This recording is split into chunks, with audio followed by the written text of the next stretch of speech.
Okay. All right.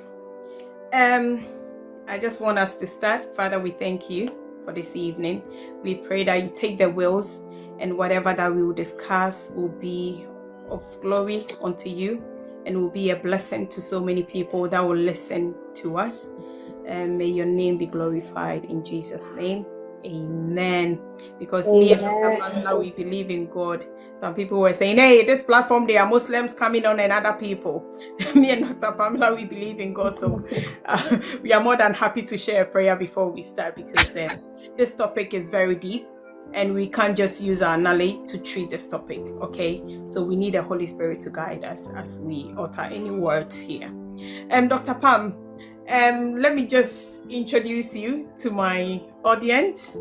Everyone, I'm so honored and privileged to introduce you to one of the best people that I have in my life.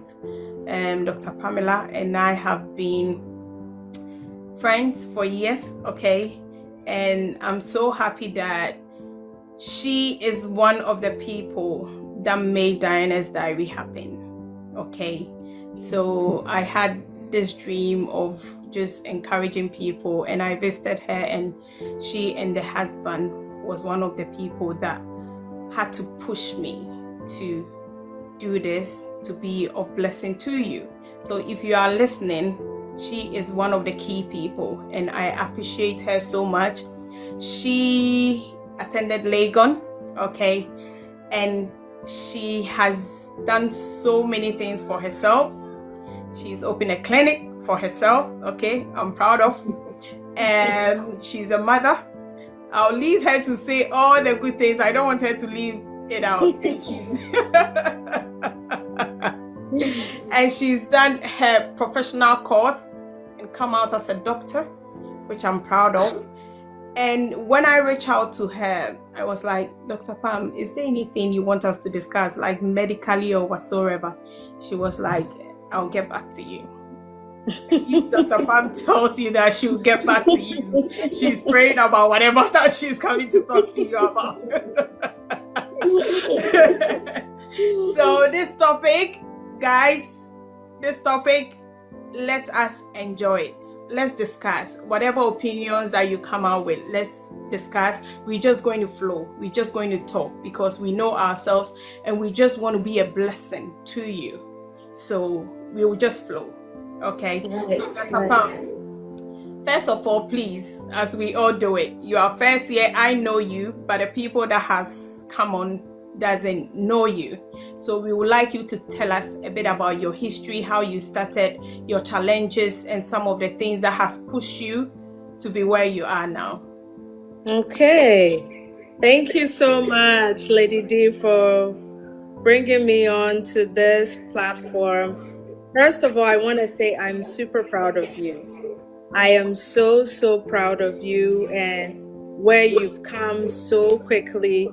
And the reason why I want us to talk about the impact of rejection is because I feel like if you are able to overcome that, or if you are able to not go through rejection, you have so much acceleration in life. And that is what I see, where I am proud of how you are very, you are a go-getter. And when you set your mind to do something, you do it and you do not give up. And that is something that I mean, this thing, we talked about it and I did not expect you to take it this far. So I'm so proud of you. But here I am, I'm Pam.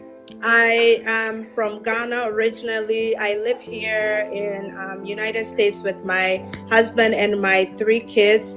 I am a medical practitioner, and I do primary care in pediatrics. I actually hail from, like I said, I'm from Ghana, Cape Coast in particular, and I'll share a little bit about my background and why this topic was something that I chose to basically help that young woman out there who basically has goals, has dreams, but they are stuck in delays and setbacks because of rejection. So I am an only child of my mother. And can you hear me okay? It was a bit low. Now it's coming back. Okay. Yeah, now it's So better. I'm the only child of my mother, but my on my dad's side, he had 24 children. So I was the 23rd. And it's funny because I always thought I was the 24th child, but in my adult years, that's when I found out the number that I even was. So my dad passed away when I was about 9 years old, and my mother had to come to Ghana. She lived in United States, so she came to Ghana and she took care of me, obviously, because I lived with my grandmother, and since I didn't have one parent, she decided to stay. Now if you've ever heard of a story where she left everything she had for a friend to take care of and she comes back, the friend has sold everything and run away with it. So she comes back, she's destitute, we are practically homeless, and this single mother has to take care of this young 9-year-old daughter. So growing up, before she left me at the age of 2, and I lived with my grandmother. It was a beautiful time there until she came back. Now, when she came back, obviously things were hard. She didn't have any business to come and start off with or whatever, and she had to start from scratch. And one of the things that my mother wanted, she wanted so much better for me. She saw potential in me, wanted me to be good. So she took me from my grandmother's house in Cape Coast, brought me to Accra. I had to start a whole new school. And she didn't just take me to just any school. She took me to a very good private school. And so basically I felt like an outcast in this school where, I think at 9 years old, I couldn't really read because of where I was coming from. I was just going to this school, doing the best that my grandmother could do. I couldn't read at the age of 9, couldn't really speak good English. And then she brings me to this school where I had to speak English all the time. Fanti is my first language, so it was very hard. Now, one of the things that I had to go through was she had to take care of me, and she couldn't do it on her own. So she would send me, go to this uncle, or go to this brother, or go to this person and ask them for school fees and stuff like that. And when people get tired of you coming to ask for money, it's like they don't want anything to do with you. So I remember, I think it was about 11, I was 11 years old, where I went to one of my older brothers, asked me to come and stay with him. He originally wanted to adopt me, but his wife wasn't about that. She basically felt like I would compete with her children for the inheritance and stuff. And she was very verbal about it. She made sure to tell me that she didn't want me there and she wanted me to leave. And being my mother's only child, I mean, my mother coming back, she wasn't the lovey-dovey mother that, most people have. She was very stern. She was bitter because that was not the life she signed up for. She thought she was getting married to a very rich man, which was my dad. She didn't expect that he was going to die so young and then leave her destitute with a daughter. So she was very bitter. She loved me, but waking up every day, seeing how she had to take care of me, it was hard. And so I got the wrath of it where, most mothers, where they were loving and sheltering and all that stuff, mine was always yelling. She was always yelling, always, telling me, oh, you need to do better, or it would have been best if you looked this way and that way. And so going back to where I went to live, I lived with my brother and his wife and his children. My brother was very caring. In fact, I learned a lot from him. But it was hard. It was very hard living there. It was basically like someone living with their stepmother. Every time my brother was around, obviously my sister-in-law, she acted normal or whatever. But to be honest, I was basically living there like a house girl. Um, had to wake up early, do all the chores just because I needed to have my brother give me money to go and pay for my school fees at the end of the day.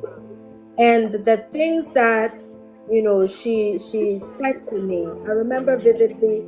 This is something that was very impactful even in my adult life, where I felt like, you are so unworthy. I remember my brother, his daughter went on vacation, and when she went on vacation, my brother said, make sure you don't forget Pamela, because Pamela is here. Make sure you buy her something. And she brought me a watch. Now, when she brought me that watch, I was excited. People don't really, I was basically the outcast. Nobody buys me anything. So I was very excited. This little, I think I was about 13 at that time, received this beautiful watch, went to bed with it. Then early next morning, my sister-in-law comes, wakes me up and tells me that, that watch that you got, you need to give it to her because it's not for people like me. And she would basically go to Mokola and buy me something from there that would be for people like me. And I still think about it till date, because, saying that it's not for people like you, like, it makes you feel like you are not worth it, and just things that you would go here, and I couldn't even go back and tell my mom, because if I tell my mom, first of all, she will get upset, she will go fight with the woman, and I will lose my chance of getting my education because my brother was paying for it, right? So all the things that I had to endure, I had to keep it to myself, and just keep moving, moving with the knowledge that I would amount to nothing. There were times where she told me that, oh, my kids are going to go to school here, my kids are going to do this, and as for you, I don't even know why you are still going to school, because it's not like, if we decide that we're not going to pay for your tuition anymore, there's nothing that is going to, you can do about it, and stuff like that. So having that impacted a lot in me, where, even I was very smart, but I always felt like, what is the point? What is the point? Where is it going to get me to? And stuff like that. And fast forward, I had the opportunity to come to United States and whatnot. And I remember one of my uncles who lived here, I was originally supposed to go and live with him. And he said to me, why don't you do medicine or something like that? And I was like, Pam, please. yes. Fast forward too much. How were you able to go to Roses? That was one of the best schools. Okay, you went to Roses, then you came to Legon where we met. Right. So all this kind of trauma you going through, because there's a lot of things that is going through your mind, emotionally, physically, and all that. Don't rush us to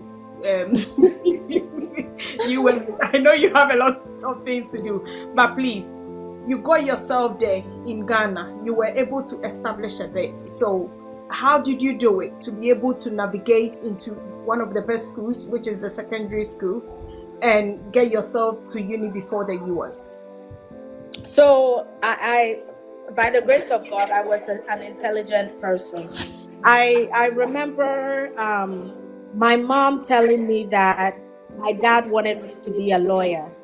And If I had the confidence, I would have easily have been a lawyer. And one of the things that set me back, I was intelligent, but I was, the Ghanaians would say, not makashe, like, didn't have the confidence, the self-esteem. I actually wanted to just go to just whatever school, whatever. But fortunately for me, I got all ones. I got 10 ones to go to, yeah, to go to Roses. So as a matter of fact, Roses was not even a choice for me. I wasn't anticipating going to Roses.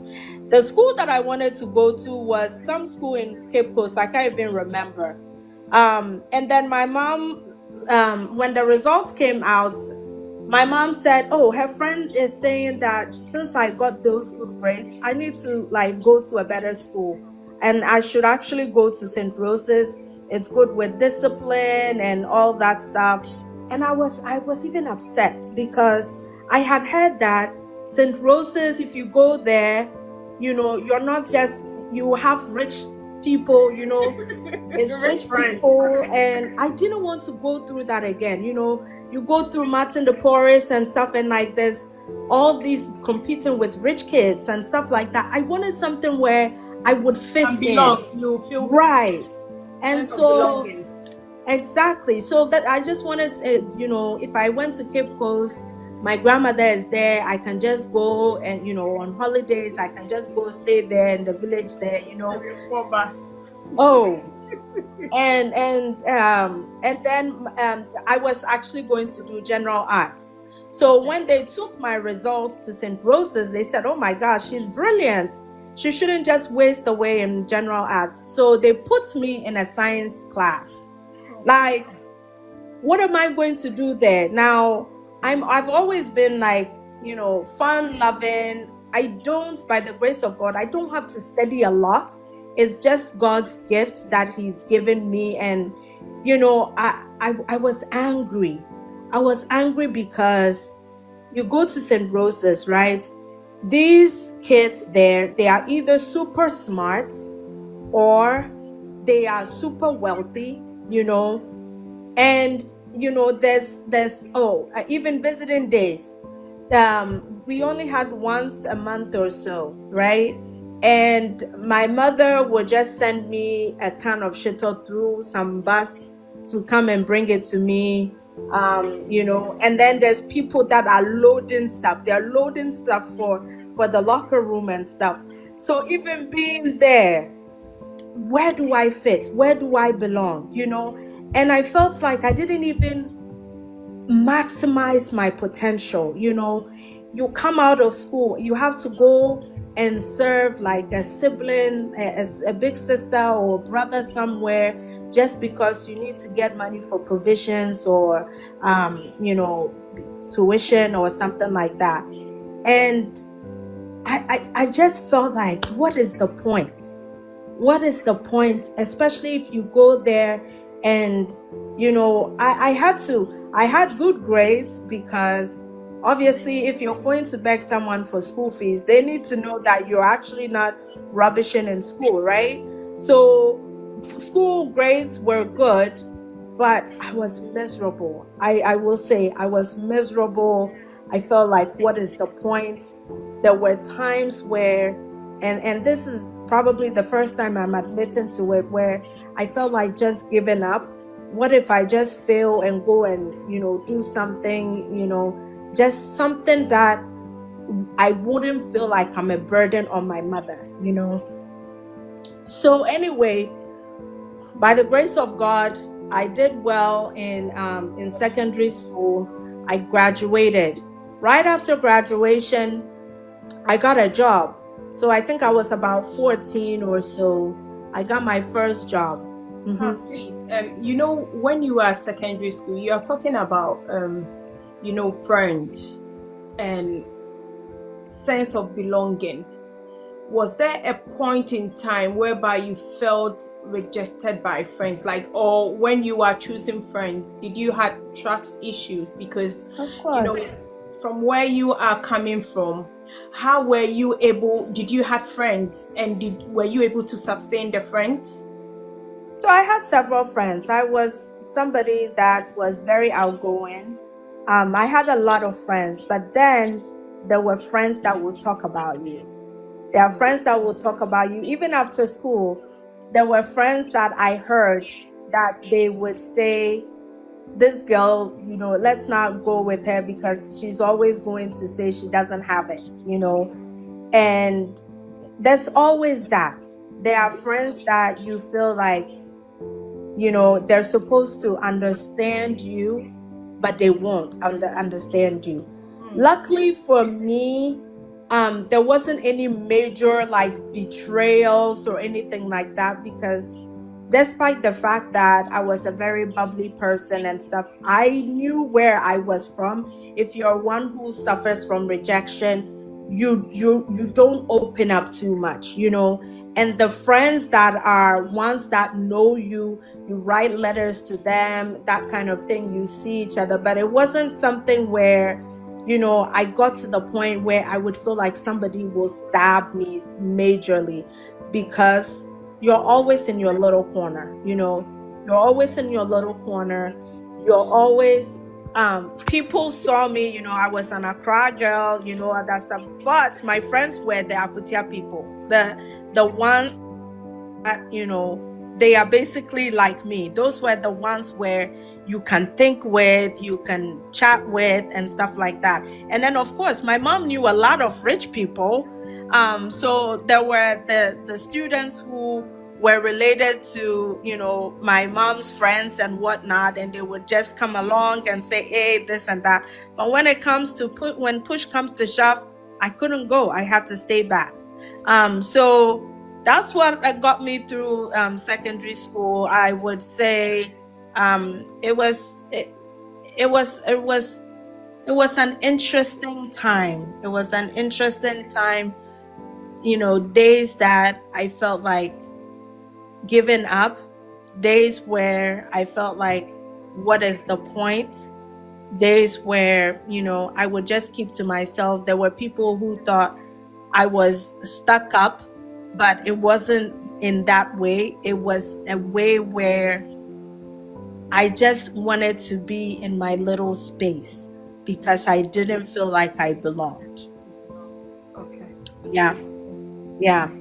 So back after secondary school, I think that's where all the backstabbing actually happened, where everyone, you're not wearing school uniforms anymore. You're not wearing the play decks, as we call it, the shoes that we wear. Like, everyone has things going on. I remember there was one friend that I would roll with. There were a few friends actually that I would roll with and stuff like that. But I got a job early on. I think I was about 14 or 15, where right after school I knew that I needed to help my mother. I couldn't rely on her, obviously, for my upkeep. So I had to get a job, and my first job was in an optometrist's office. So I was working with an eye doctor. I felt like working hard was very important, and I felt like if there's a chance that I'm not able to afford going to the university, at least I will have, something that I'm doing. So yeah, I was able to do that until I got admission into Legon, which, it was also very, very challenging. Very challenging. No, I never saw that, because girl, with all that I'm hearing now is new, because Legon, I've seen this bubbly girl, very fashionable, very communicative. Everybody wants to be her friend. Okay, and talking about rejection, where you coming from? What made you so confident? I don't know whether maybe you were acting it, because you were very, very confident. You were. And how you take care of yourself, because I know that if you have that kind of impact of rejection, most of the time you are depressed. Your relationship with others is like you are very skeptical. But with Legon, I never saw you to be like that. So what was working for you? How were you able to? So with Legon, like I said, I was working, right? I was working. I had a boyfriend also. Okay. So I didn't feel, basically, I was just living life because I wasn't more so reliant on people in terms of my fashion sense and all that stuff. But I had to rely on people for my tuition. Okay. I had to. That I had to rely on people for. And then it's not just about tuition. Remember, at least it's cheaper in secondary school, but then you have to get a hostel, you have to eat and all that stuff. So working definitely helped boost my self-esteem, because meeting people, if you work hard, you get compliments. Oh, she's a hard worker. I had a guy that I met, who's my husband now, and very encouraging, very supportive, very, pushing you to your potential, that kind of thing. So that was something that kept me going. But you still had, when you got off from school, you go home and then you get these things. And I think maturity also helps with rejection, where once you've been rejected over and over again, the words, I mean, what else could happen? You know what I mean? And then my relationship with my mother became better. It became better in university days, because you work, you get money, you don't have to rely on her. She's not as stressed. She knows I'm an adult, so the relationship got better. And so that was very, very helpful. But then things got worse in the sense where I got to meet most of my siblings. I got to know that, I mean, some people even made comments like, it is not their responsibility. When my mom asked me to, go and beg them for my upkeep and my, she said, oh, take your report card, tell them that you're so smart to, invest in you, and then you are basically shut down. I remember, after my dad's 10th anniversary, they were having a meeting, or no, it was prior to that, prior to his 10th anniversary, they were having this grand party and stuff. And my mom said, they're wasting all that money to go to the meeting, take your report card and go and tell them about, that you are in school, you need help, all that stuff. So I planned all my speech to go and, go and tell them that they need to help me. And I go there, say everything, and then one of my brothers just shuts me down. This is not the reason why we are here. You need to go and sit down so that we can plan the reason why we are here, And imagine that. Imagine the impact that it basically brought that, unworthy nurse all over again. And it was very hurtful. It was very hurtful. There were times where, I needed to even go and patch with someone because I couldn't afford the hostel fee. And then you have a friend tell you that their boyfriend is saying that no. So imagine that, like, just rejection all round, and then you're like, how do I navigate through life? Now, my brother, the one who had been the pillar, always supporting me and stuff. Okay. After the whole thing of me being told to go sit down, he told me that, well, since he's done enough, I mean, he's tried, right? Yeah. He took care of me. I think I was about 11 or so when he discovered I'd been taking care of me for years. He said, it seems like everybody has basically said they don't want to have anything with you. And right now, I'm going to pay for 1 year of you to be in school. But after that, you're going to have to figure out a way to take care of yourself. Wow. And I remember that was when I really cried. I cried and cried out to God, and I was like, God, what is the point? What is the point? Why letting me go through the motions over and over again? And God is he's got a very good sense of humor. I ended up being surprised. I had being surprised, and then God led me to win a lottery visa, and then came to United States. So that was just like one door closing and then another one opening up. Yeah, one major thing also was so my mother had, after I met my husband, who was my boyfriend, and he wanted me to get married to this guy, right? She wanted me to get married to this guy, and she basically was very manipulative. I mean, she was doing her best. She was a single mother. She's met this guy. He seems loaded, man of God. Who wouldn't want that? Yeah. And I said no, I didn't want that. And because of that, every mom wants the best for their children, and exactly, if the person is God fearing and has the money, at the end of the day, it's the money. Exactly. Yeah. And then so they went to my uncles and stuff to go and do knocking, and then I said no. And basically my mom told me that since I feel like I am old enough to take care of myself, I should move out. So my own mother, who I was the only child for, she kicked me out. And so going from place to place, right? You can't go around broadcasting, oh, your mother has kicked you out and all that stuff. You just go and ask the friends that I trusted.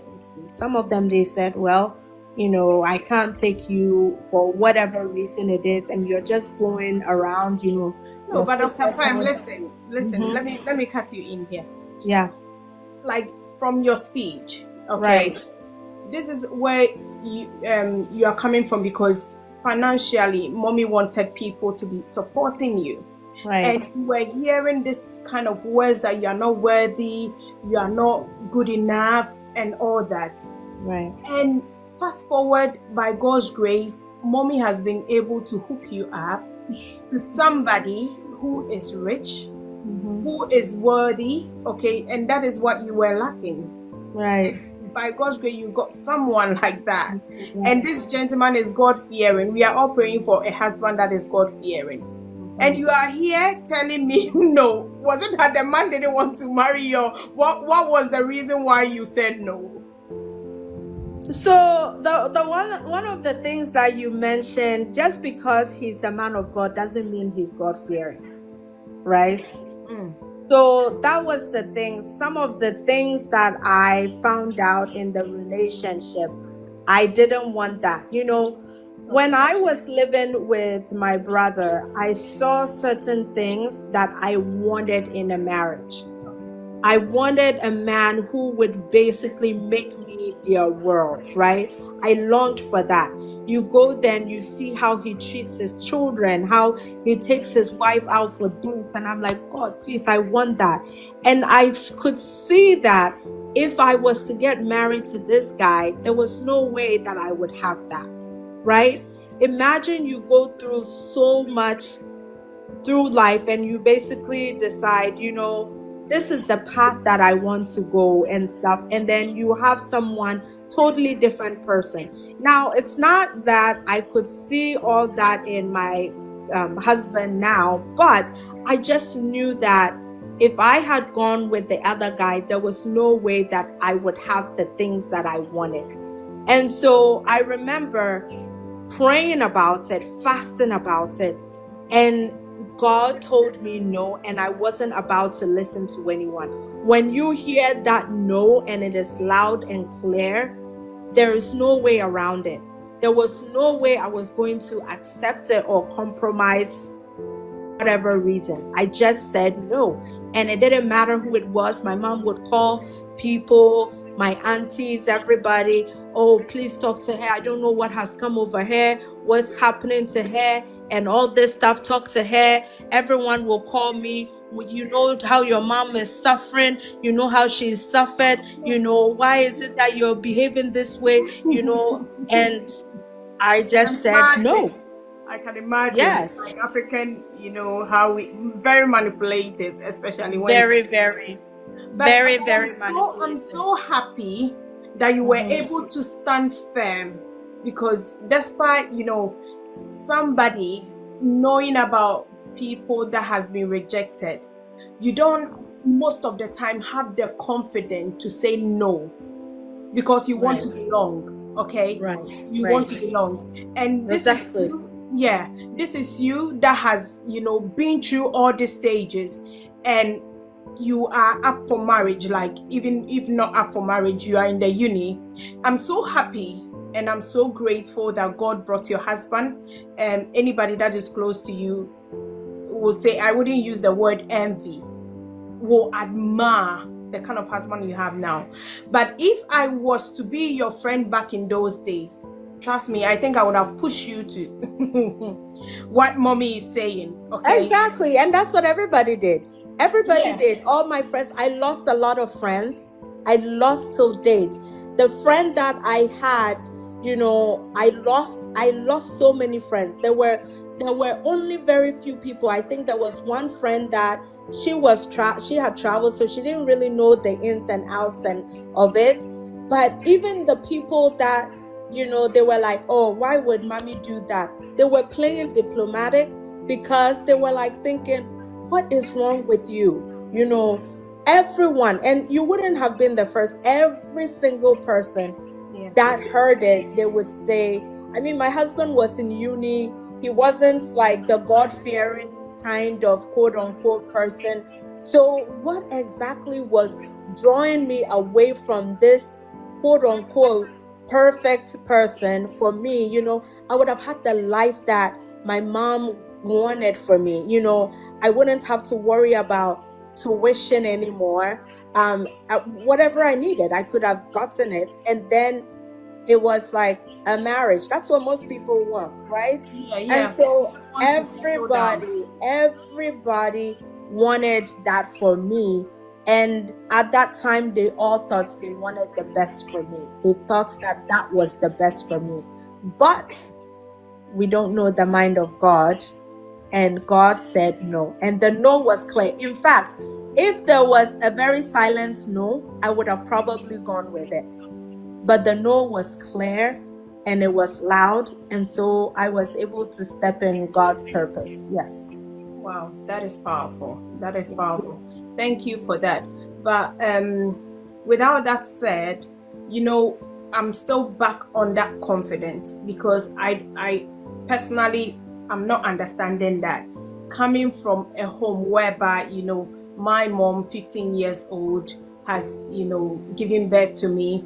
Mine is different from where you're coming from, and I was being pushed to say that there's nothing that you cannot do. You can do it. Even at church, mommy will give me offering just to come and show off if she's dressed you nicely, for people to know that. So she was building my confidence, okay, to be able to stand up for myself, regardless of the situation that will be thrown at me. You need to stand firm, especially like whatever that she's been through when it comes to men and all that, because she gave birth, at a very early stage. But with you being able to speak up, did you see anything in that man? At least you gave him a chance to study him. I don't want us to deviate, but I know that people that has gone through challenges or rejection don't have confidence at all. But in your situation, you were able to stand up for yourself, and being able to tell your mom no and family no, and stand up for yourself. That is full confidence. It's like where I am coming from, to be able to tell me that no. And because I've been trained up for that. Right. But with you, saying no is a challenge, because you think you are going to lose so many people. People pleasing. Yes, people pleasing is what. Yes, you want belonging. Yeah. And by you saying no, you are going to drive so many family away. You are going to be by yourself. So what really was the power or the drive making you have that confidence to do that? You know what? Looking back, I'm just going to be honest and transparent with you. I don't know how I was able to get the confidence to say no. I don't know how. I just know that I wanted better. I wanted what I wanted. And when you have something that you want and you're focusing on that, I think I would say if maybe I didn't have my husband at that time, I would have gone with the flow. I would have just given up and gone. But obviously, and it's funny because even at that time, I think I hadn't even met my husband then. I hadn't met him, but I knew I wanted better. Then my husband and I, we were in long distance. We hadn't met face to face, so we were just in the talking phase and of things. But I just knew there was better for me. Thank you so much for making that decision, because honestly, I'm so proud knowing the kind of husband you have and the family that you have. I'm so proud that looking back and listening to your story, you were able to do that. And I know that it's going to help somebody that is going through this kind of rejection to be able to stand up and pray. And I like the fact that you said that you heard a voice and you heard from God. Okay. And in times like that, we need to rely on somebody, and that person was God for you. And I'm so happy that you were able to, make that vital decision, which is, good. Okay. Now, what I know that someone that has also been rejected, most of the time they fail in life. They are failures. Right. Okay. Right. Because you coming to do the topic, I was just brushing through that, and I'm like, hey, now this rejection is really tough. It's tough. It's really tough. It can depress you. It can make you a nobody. And this is what you're talking about. And you are somebody, my girl. You are a gem. Okay. Now, if you are someone who has gone through a lot of rejection, you have to have somebody that is really pushing you. And that, for me, God and my husband, like, no matter what it is, he will always say, yeah, you can do it. I mean, I will continuously brag about him, because even when I first came here, right, you come here, you're new, navigating the school system. Obviously, it's totally different. You're now having to apply for things. He wasn't even here, but I would call him and he would say, I think you should do it, and that is it. Every time I went and I had an idea, he wouldn't let me brush it off. He would push me to do it. He would constantly push me. And that is somebody that you need if you are somebody who has faced so much rejection. Even in relationships, when I'm like, he's like, I don't understand why you're walking on eggshells around that person. You are somebody, you need to stand up for yourself. You need to be bold. And if you don't have that, that is when you become the failure, So having a partner who basically, advocates for you, pushes you, boosts up your confidence is very, very relevant, for sure. Wow. Has there been a point in time that you think that losing a friend is what word should I use? Because here you've got your husband, okay, and you've got family members that at this point in time, were they supporting you? Because after you rejected the first one that everybody was into it, was it only your husband that was, giving you that kind of support that you are talking about to be able to push forward to your dreams? I would say the fundamental person that did was my husband. One of the people to, believe it or not, was my mother-in-law. Um, she's been like a very behind the scenes, drive for me. Um, Even if my husband is skeptical about something, she sees potential and she tells him, I think it's a good idea. You need to push her to do it. And she doesn't get the accolades that she needs, but now that I'm thinking of it, she is very, very fundamental, where she'll be like, oh, even when I'm frustrated about something and I talk to her, she said, you're smart anyway. You're super smart. You do this, you can do this, Pam. Oh, being a mom and stuff, I think you are fantastic. And you need people like that to keep you on your toes. Imagine if you are somebody who you are basically afraid to walk, right? And somebody is there bragging about the fact that you are a fast walker. You're going to get yourself walking whether you like it or not, right? And when you have people in your corner who are always saying they have so much faith in you, they have confidence in you, they see where you're going. Even if you are down and below, you are going to get yourself up because you don't want to let them down. One of the things, people pleasing is part of people who are rejected, right? We don't want to let people down. And one of the things that will drive us to success is people cheering you on and then you not wanting to let them down. Wow. Yeah. Wow. Wow. Wow. Wow. This is so powerful. This is so good. So people pleasing. I just want to ask a question around that.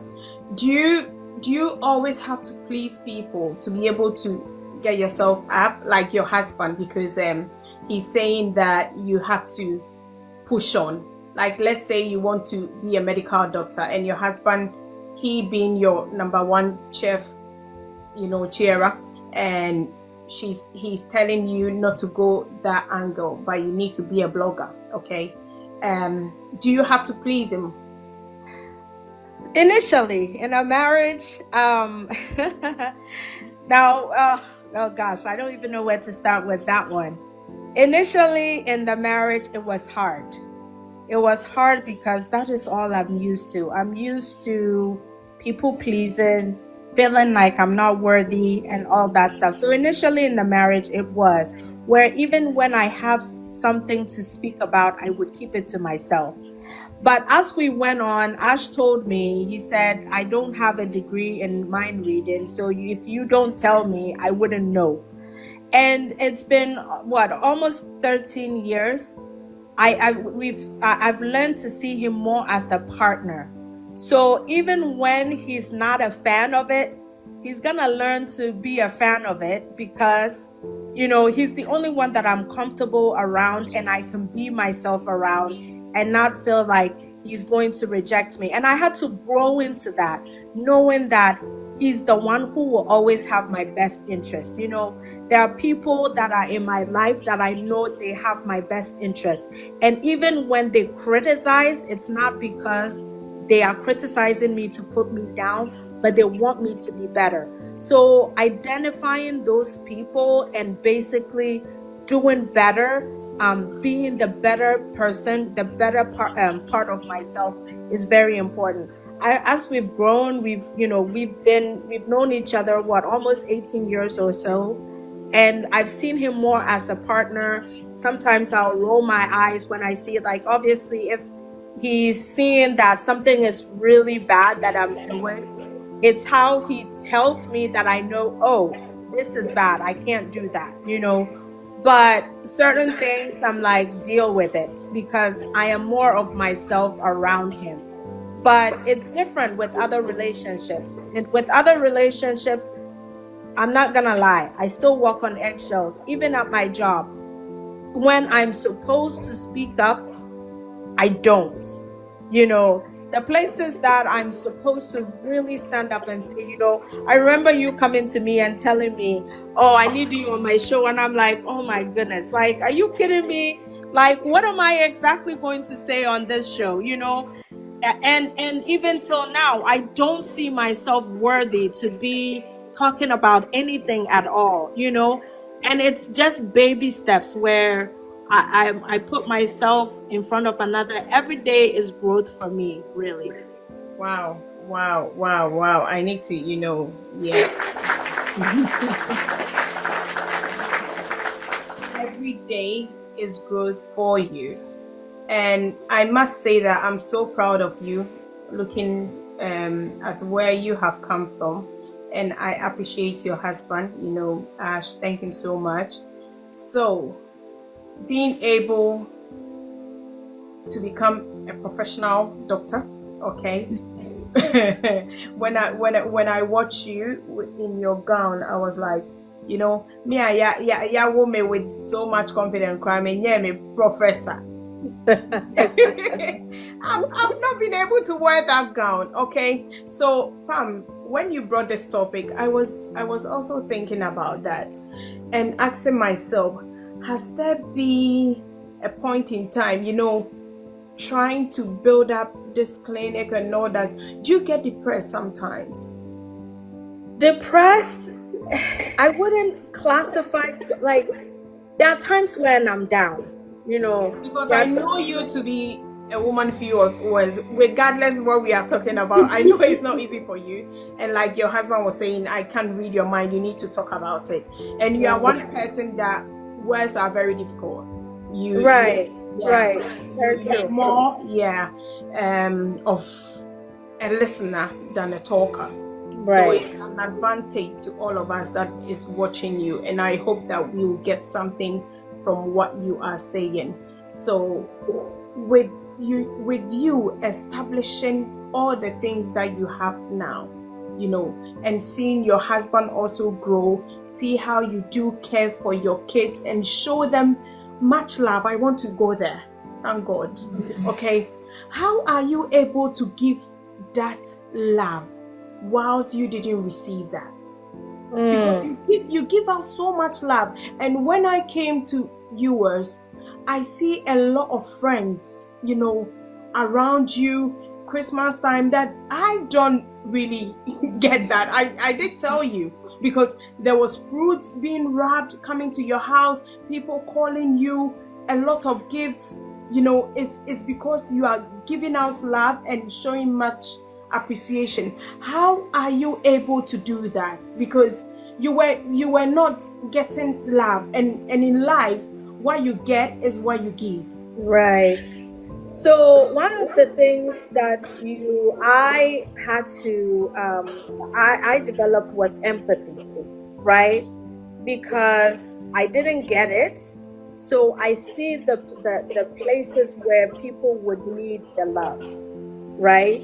So sometimes you go out of your way, people pleasing, part of it, where even when they you see wherever you see a little bit of a need, right? Or you feel like, let me just show a little bit of kindness because they might need it, because I know I've been there and I've gone through it, and if I had somebody helping me, it would have been very impactful. So these little things I see, and then I try to give back. Like, obviously, one of the things that I want personally is for everyone to be successful. Everyone to be successful, everyone to thrive. And we can't just leave everybody to just be successful on their own and just thrive on their own. But we have to help each other up in whatever way, shape, or form that we can. So I'm the one who, if you're one like you, who, you were given everything, you were encouraged, I am the one who sees that, what if this person needs this? Because I see that this is what I went through. I see myself in people, and I see that they would benefit from this, because when I was going through this, if I had someone it would have been helpful. So the thing that I developed was empathy, where even if somebody tells me they need any help whatsoever, I wouldn't be able to sleep.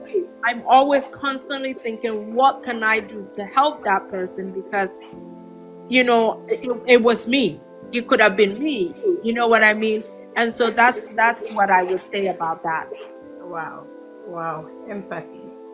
Now I know why you were able to push me to do this. I honestly, speaking to this, I would say people who have faced a lot of rejection, I see myself, right? And I see you, and I'm like, if I had a slight bit of confidence, the way how Diana does, I would go so far. Yeah. I would go so far. Oh, but I feel like a rabbit. But because of all the rejections, all the feeling of self-worth, that you're not worthy, oh my gosh, who are you, and stuff like that, like what would people say, and things like that, it limits me to the point where I can't get to my highest achievement. Like, I remember speaking to you and I'm like, how are you able to just get up and ask these people and you don't care? You just ask them and you tell me, Pam, the worst thing they can say is no. And I'm like, oh my gosh, that was just like a light bulb being switched on. Because if I was to be walking around in life thinking that, no is not the worst thing in life, it would really be helpful. But then you go through so much rejection, and oh my goodness, if only you knew, there are so many people that are going through it so much, and they're not able to get anywhere because they are stuck in their bubble, trying to protect themselves, right? They're trying to protect themselves that, no is not the worst thing in life. No is not the worst thing in life. And even Jesus, he faced rejection, right? If Jesus could have said, these people don't even want me, why am I bothering killing myself for them? We wouldn't have the gift of salvation. But no is basically something that we could use to thrive. Yes, this person said no to me, but maybe there's another door for me, or maybe there's another route. And then one of the things that I would say to kind of end my little spiel is that as we are growing, we need to not just be saying no, but we need to basically help redirect, right? Help redirect. Like, if you, Diana, you get to a certain stage in your life where you're getting asked to come on people's shows and stuff, and people send you messages, I'm starting up, I want you to come on my show and stuff. Instead of saying no, remember today, remember your friend. Diana was my maid of honor. Remember all the things that I went through, right? And then instead of saying, you know what, I'm busy, my schedule is too packed or whatever, tell them that, this may not be the right time, but I believe this is the right time. So it can give hope.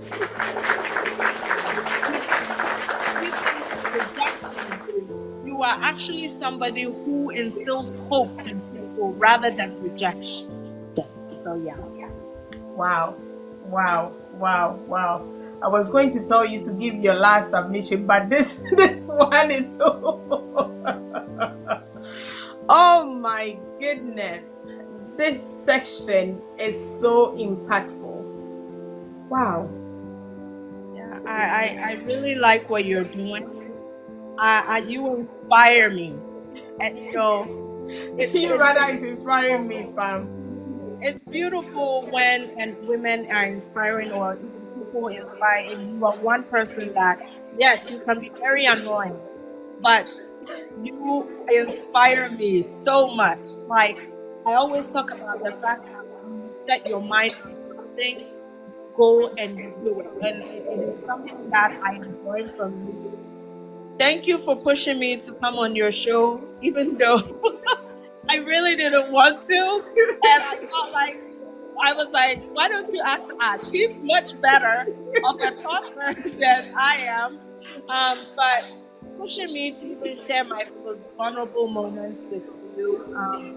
And always inspiring me. Keep up the good work that you're doing. You know, it's not helping you people, it's helping me. Thank you so much. And Dr. Pam, thank you so much. Sharing your life experience with us. Personally, there were certain things that I didn't know, and I've come to respect you so much. Trust me, because looking at all that you have told us today, and now by God's grace, you've got your own clinic to yourself. Okay, you've got a husband that respects you, that pushes you, a family that you are raising, and a happy home. I must just congratulate you on Diana's Diary and just tell the whole world of how great that you are. And I'll just use this platform to also encourage whoever that is going through rejection, that you don't have to give up on yourself. You don't have to give up on yourself. From what Pamela has talked to us about, one thing or two things that have stuck with me, and I want to leave it with you that has been through this traumatic experience, is that you need to have confidence in yourself, and you need people around you that are very, very encouraging. You need people that are able to speak positive words to you. You need to surround yourself with people that can encourage you to be better. So if you found yourself with a group that is always telling you about the things that you were going through, that you can't do it, you can't make it, you need to run away. You don't need people like that, because listening to Pamela's story, and I thank God for your husband, pushing you to your dreams to be much more than you thought of. I'm so proud of you, Pam. I'm so proud of you. Praise God. Yeah. There are some questions here that I will take. Anybody that will want to ask Dr. Pam, her time is up. Oh my goodness. We'll just take one question. If you want to ask Dr. Pam any question, we'll just take one question, because she's got other commitments, to go and attend. There's a lady I requested to join. Okay, I can see. Hi, Dr. Pam. Okay. Anyone that wants to ask Dr. Pam a question or any contribution from what we have learned so far? This is great. This is really great. A very powerful, loving this for me. Is very emotional hearing what you have gone through, Mom. Oh, that's my mother-in-law. Hi, Mom. Oh, thanks for joining, Mommy. I am online listening, love. Oh, thank you, Mom-in-law. We thank you for your encouragement. It's not every family that you go through and they support your dreams or help you to be who you are. So, mother-in-law, thank you so much. And you can see that, family, you are loved, though. That you are coming on. She's here to support you as well. I love her. Yeah. Well done, Pam. You did amazing. Anybody want to ask Dr. Pam a question? If there's no question, we'll just call it a day. Okay. Dr. Pam, thank you so much. Thank you. Thank you. Thank you for having me. Thank you for what you are doing. Thank you for not giving up. I listen, I can't wait for next year. We will basically have to have like a personal assistant to be able to get in touch with you. You're wonderful. You're doing great. Amen. Keep inspiring the youth and the women. You're not just, I know the goal was to inspire the youth, but you're inspiring us all. So keep up the good work. Thank you. Thank you. Thank you so much. Thank you, Dr. Pam. This has been, a great session, and I know people has been blessed, and I hope that you can break the shell and come on again Yes. with a medical topic for Yes. us. Absolutely. I would do that. Yes. Thank you so much. God bless you, husband. God bless you. God bless mommy. Everybody, thank you so much for coming on Diana's Diary. Next week, we just have Gifty Auntie coming on, and we've got other guests that are going to bless our screen and impact us. God bless you. Thank you. Bye.